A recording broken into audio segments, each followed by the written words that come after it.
Welcome to the sanctum. This is Ale. And a fluffy dog tail, which you can barely see right now. But I have hold on to. He's giving me a dirty look. Today we're going to talk about the Energy Oracle cards by Sandra and Taylor.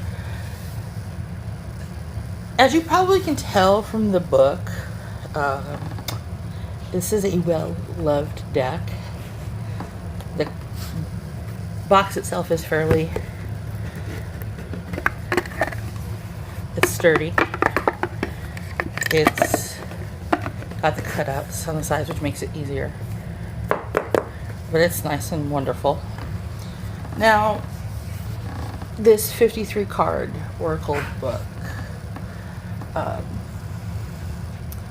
Oracle deck is awesome.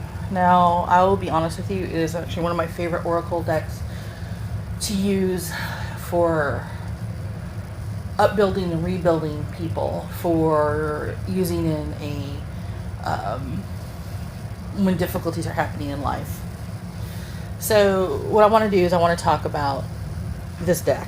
I'm going to show you some of the cards, and I'm going to be honest with you, these cards get shuffled a lot. So I'm going to show you the back first, which, by the way, the back is beautiful. It's blue. Purple's my favorite, but this is a gorgeous set of blues that I actually enjoy. And I love the fact that it's the same both forward and backwards. Now, the cardstock is actually pretty good for shuffling. Oops, sorry, puppy. I'm sorry, I almost got your tail. But this is considering you're laying on my spot. You're going to be fine. One of the things about this deck is that the cards are a bit bigger than normal. See? My hand. So they can be a little bit wieldy to shuffle if you're small-handed. Now that said, I love this deck. Not going to take you not. So we have Hostilities, number 26. There is Door to Romance. I love these cards, by the way. The color and the pictures themselves are so...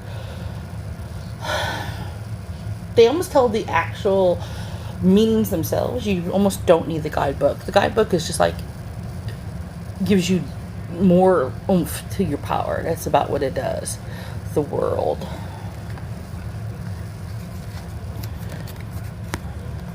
Anxiety. And it's such a perfect card for anxiety. It really is. Of course, anxiety makes everything fall. The Temple Path.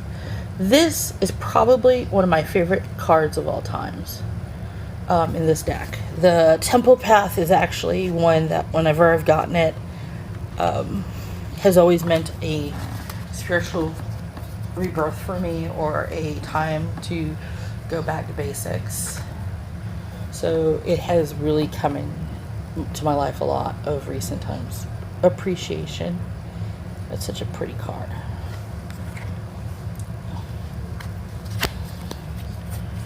Door to Value. Do you know your value?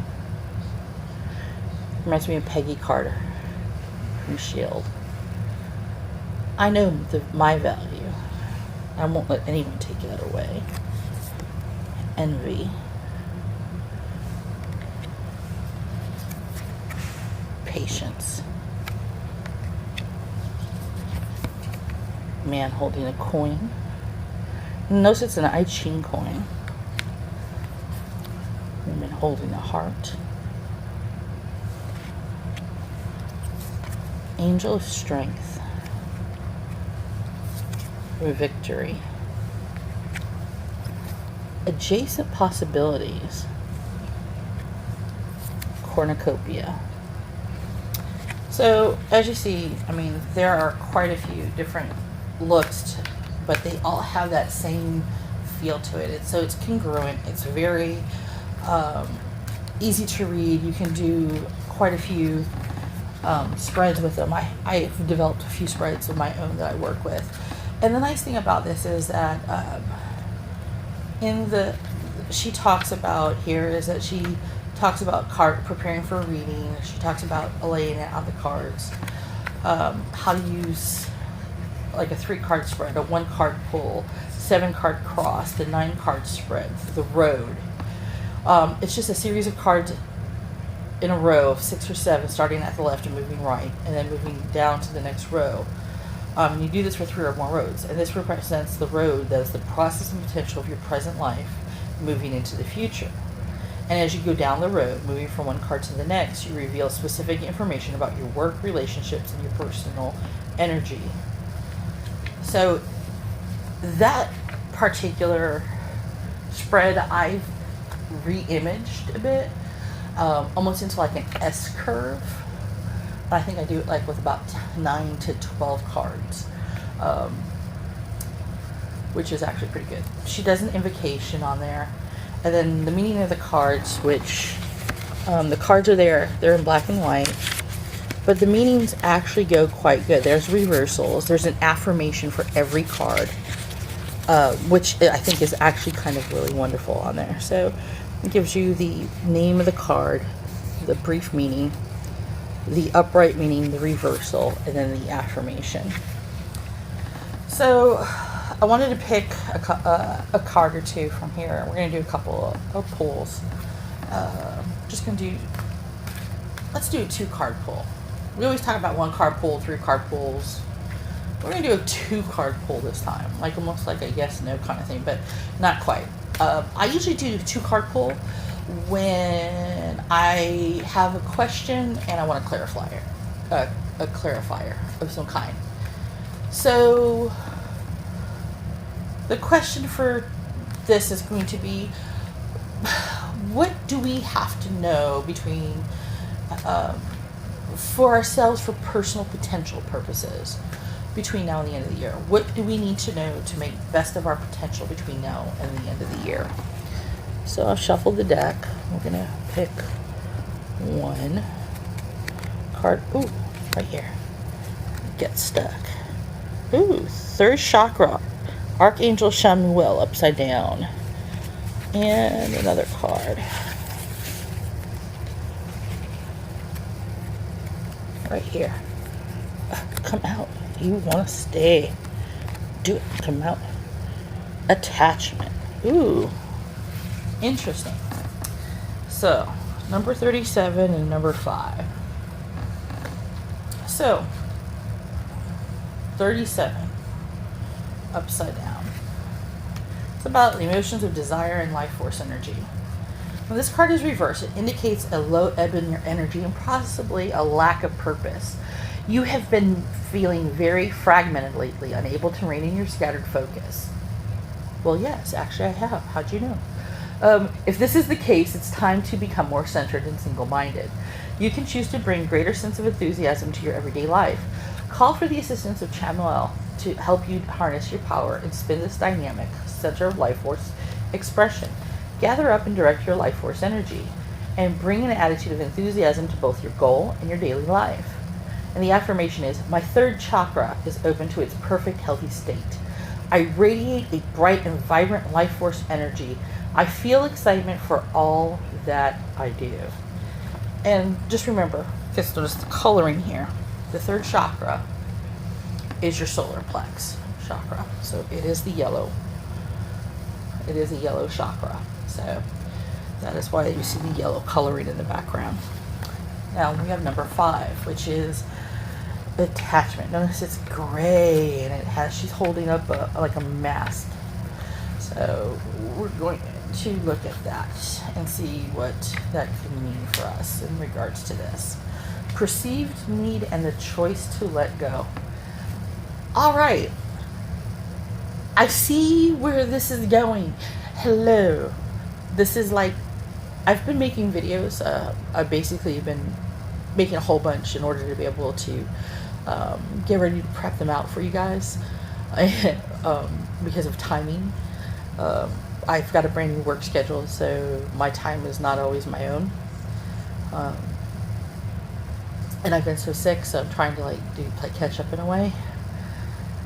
And one of the things with having done some of these videos is some of these cards that we're pulling for all of us, it's like, are you serious again?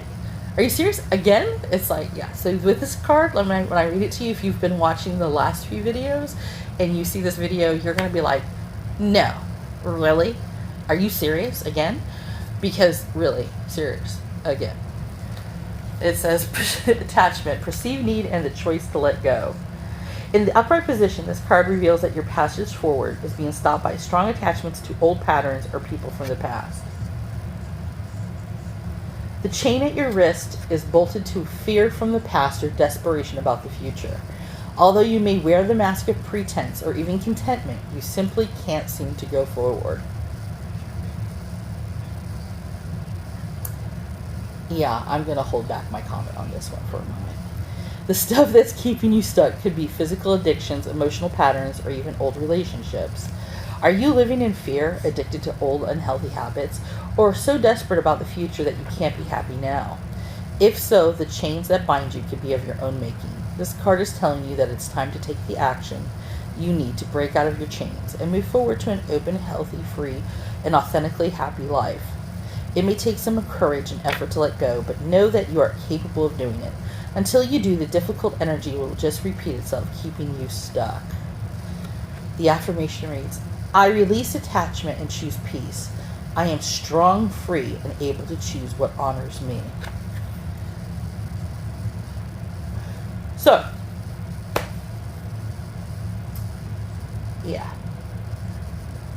So for the 2-card pull, basically, what we basically have realized is, like every other cards that I've been drawing